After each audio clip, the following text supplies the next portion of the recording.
I did this little plein air piece in Taos, New Mexico, and I want to make it into a larger piece, but I don't want to just copy it. This is about a 16 by 20, but I've done this initial painting and it's dry, and I want to try some different things compositionally for where to place the trees that are in the original plein air piece. So I've got trees and a little house and some cows and stuff in there.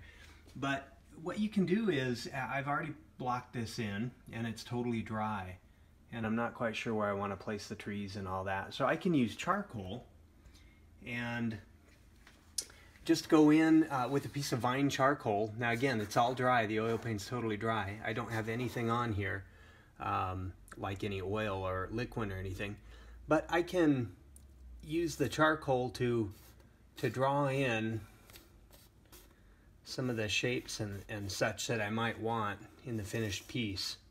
And I can just draw right on here and see how that looks. So these are just some tree shapes in here, and I can see like right away I don't like those two shapes, are too similar to one another. But the point is, with a paper towel I can wipe that right off. It's not going to hurt it at all.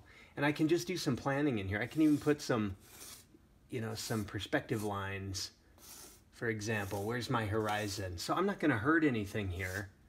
And actually, if you go to museums and look at, especially Western art, I notice when I look at Western art in the museums, if you study the surface up close, sometimes you can see remnants of a charcoal that's actually hasn't been cleaned off all the way or got trapped in some of the oil. So I think this was maybe a common practice. I don't hear about it so much today from studio artists, but I make use of it whenever I'm trying to plan things out.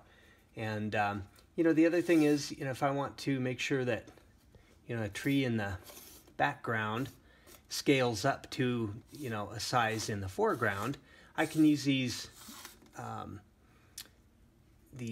linear perspective lines here to kind of decide how big a tree would be in the foreground if it was placed, you know, a bit closer to the viewer.